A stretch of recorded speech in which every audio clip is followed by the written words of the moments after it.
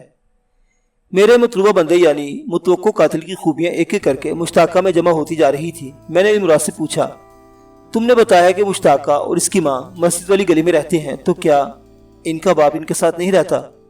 مولوی خیر دین امام مسجد کچھ عرصہ پہلے تک گھر میں ان کے ساتھ ہی رہا کرتا تھا۔ علی مراد وضاحت کرتے ہوئے بولا، لیکن بیٹیوں کی شادی کے بعد اس نے گھر چھوڑ دیا ہے اور اب اس کا مستقل ٹھکانہ مسجد کے اندر ہی ہے۔ اس ہجرت کی کوئی خاص وجہ؟ میں نے کریدنے والے انداز میں پوچھا۔ جی ہے، خاص وجہ بھی۔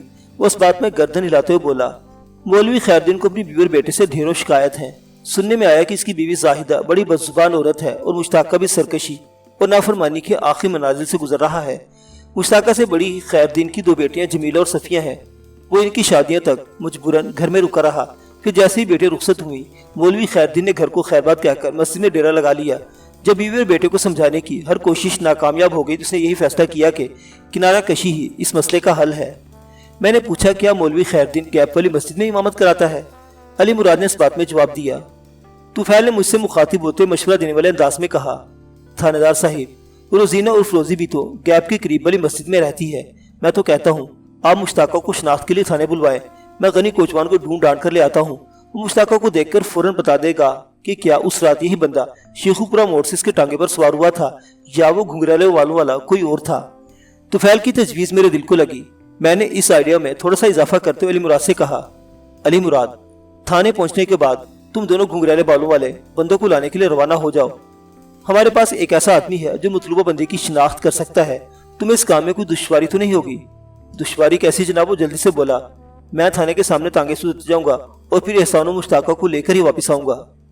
شاباش! میں نے تعریفی نظر سے علی مراد کی طرف دیکھا، اور اس دوران میں عبد الغنی کو بھی لے کر آپ کے پاس پہنچ جاؤں گا، محمد طفیل نے پرعزم انداز میں کہا۔ میں نے طفیل کی جانب دیکھتے اپنے نعرے کو دہرا دیا، شاباش! ہم اسی موضوع پر باتیں کرتے ہوئے تھانے پہنچ گئے۔ میں نے اپنے طور پر سوچ لیا تھا کہ پہلے مشتاقہ اور احسان والا معاملہ صاف ہو جائے، پھر میں روزی کے گھر کا رخ کروں گا۔ میں نے تھانے پہنچ کر اے ایس اے منظور احمد کو چھٹی دی اور اپنے کمرے میں آ کر بیٹھا ہی تاکہ کانسٹیبل حشمت اللہ میرے پاس آ گیا۔ ہاں بتاؤ، تم مجھ سے کیا کہنے والے تھے؟ جناب، مجھ سے ایک کوتاہی ہو گئی ہے، وہ سہمے ہوئے لہجے میں بولا، مجھے ڈر ہے آپ ناراض ہو جائیں گے۔ کیا میری ناراضگی سے تمہاری اس کوتاہی کی تلافی ہو جائے گی؟ میں نے اس کی آنکھوں میں دیکھتے ہوئے پوچھا۔ نہیں جناب، وہ نفی میں گردن ہلاتے ہوئے بولا، جو غلطی ہو گئی سو ہو گئی، تو بس سمجھ لو کہ میں تم سے ناراض نہیں ہوں گا۔ میں نے تسلیہ میں اس انداز میں کہا، اب جلدی سے بتا دو تم سے کون سی سنگین غلطی سرزد ہوئی؟ میرے سوال کے جواب میں کانسٹیبل حشمت اللہ نے مجھے بتایا، جناب میں آپ کے ساتھ ہی اس وقت ادھر پیپلی والا گیا تھا، جائے وہ کنواں سے آپ نے مجھے لاش کے ساتھ اسپتال بھیج دیا تھا، اور ہاں میں نے اس کی بات کاٹتے ہوئے کہا، مجھے سب یاد ہے۔ تم اپنی کوتاہی کے بارے میں بتاؤ، کیا تم نے انوار علی کی لاش کی بے حرمتی کر دی تھی؟ اللہ اس قسم کی غلطی سے بچائے جناب، وہ کانوں کو ہاتھ لگاتے ہوئے بولا، میں زندہ انسانوں کی طرح مردوں کا بھی بڑا احترام کرتا ہوں۔ میں دراصل آپ کو ایک شے کے بارے میں بتا رہا تھا جو اس وقت مجھے جے وقوع سے ملی تھی اور میں آپ کو دکھانا بھول گیا۔ کون سی شے حشمت اللہ؟ میں نے سنسناتے ہوئے لہجے میں پوچھا، دکھاؤ مجھے۔ وہ اپنی جیب میں سے مذکورہ شے نکال کر میری جانب بڑھاتے ہوئے بولا، یہ ہے وہ شے جناب۔ میں نے بغور اس شے کا معائنہ کیا۔ وہ موتیوں کی دو جڑواں لڑیاں تھیں جن کی لبائی اور دونوں سروں پر بڑے ہوئے دھاگوں سے پتہ چلتا تھا کہ وہ کلائی میں پہننے کے لیے تیار کی گئی تھی۔ باہم جڑی ہوئی دونوں لڑیوں میں سے ایک میں فیروزی موتی اور دوسرے میں سفید موتی پروئے گئے تھے۔ ان موتیوں کو لڑیوں میں پرونے کے بعد ان کے سروں پر باقاعدہ مضبوط گیریں لگا دی گئی تھی تاکہ لڑیوں کو ٹوٹنے پر موتیوں کو بکھر جانے کا موقع نہ مل سکے۔ اس دوہری لڑی کو دیکھ کر لگتا تھا کہ افراتفری کے عالم میں وہ کسی کی کلائی سے ٹوٹ کر گری ہوگی۔ وہ کلائی مردانہ بھی ہو سکتی تھی اور زنانہ بھی۔ آسانی کے لیے سمجھ لیں کہ وہ دیسی ساخت کا ایک سادہ سا بریسلیٹ تھا۔ میں نے حشمت اللہ کی آنکھوں میں دیکھتے ہوئے پوچھا، تو یہ لڑی تمہیں جائے وقوع سے ملی تھی؟ جی ہاں، اس نے اس بات میں گردن ہلائی۔ میں نے اسے اٹھا کر جیب میں رکھ لیا، لیکن آپ کو بتانا یاد نہیں رہا۔ پھر میں انوار کی لاش کے ساتھ اسپتال چلا گیا تو یہ لڑیاں میرے ذہن سے نکل گئی۔ آج صبح میری بیوی نے یونیفارم دھونے سے پہلے جیبوں وغیرہ کو ٹٹولا تو یہ ایک جیب سے برآمد ہوئی۔ میں دن میں آپ کو اسی کے بارے میں بتانا چاہ رہا تھا، لیکن آپ کو اس وقت پیپلی والا جانے کی جلدی تھی۔ اب آپ ملے ہیں تو میں نے آپ کو ساری بات بتا دی ہے۔ اسی کو کہتے ہیں دیر آئے درست آئے۔ میں نے بریسلیٹ کو اپنے ہاتھوں میں گھماتے ہوئے گمبھیر انداز میں کہا۔ یہ محاورہ حشمت اللہ کی سمجھ میں ٹھیک طرح سے نہیں بیٹھ سکا۔ وہ حیرت بھرے لہجے میں مستفسر ہوا، جی کس کو کیا کہتے ہیں؟ میں نے اس کی تسلی کے لیے کہہ دیا، اس کا مطلب یہ ہے کہ میں تم سے بالکل بھی ناراض نہیں ہوں، تم جاؤ۔ اور پوری دیانتداری سے اپنی ڈیوٹی پر لگ جاؤ۔ حشمت اللہ نے مجھے سلوٹ مارا اور شکریہ ادا کر کے میرے کمرے سے نکل گیا۔ بریسلٹ میں چہرے کی میرے خیال میں کوئی تذکیر و تانیث نہیں ہوتی۔ میرا ذاتی خیال یہ کہ مذکورہ بریسلٹ کسی مرد کی کلائی سے ٹوٹ کر جائے وقوع پر گرا ہوگا۔ وہ کلائی مقتول انوار کی بھی ہو سکتی ہے یا اس کے قاتلوں میں سے کسی کی بھی ہو سکتی تھی، اور اس بات کا بھی امکان تھا کہ یہ بریسلٹ قتل کی اس واردات سے پہلے ہی وقوع پر پڑا ہو اور موجودہ کیس سے اس کا کوئی تعلق ہی نہ ہو۔ بہرحال میں نے فیصلہ کر لیا کہ احسان اور مشتاقہ کی شناخت پلیٹ کے ساتھ ہی میں اس ٹوٹے ہوئے بریسلٹ کو بھی پہچان کے مراحل سے گزاروں گا۔ بریسلٹ کی صورت میں اس کیس میں ایک نیا ٹوسٹ آ گیا تھا جو نتیجہ خیز ثابت ہو سکتا تھا۔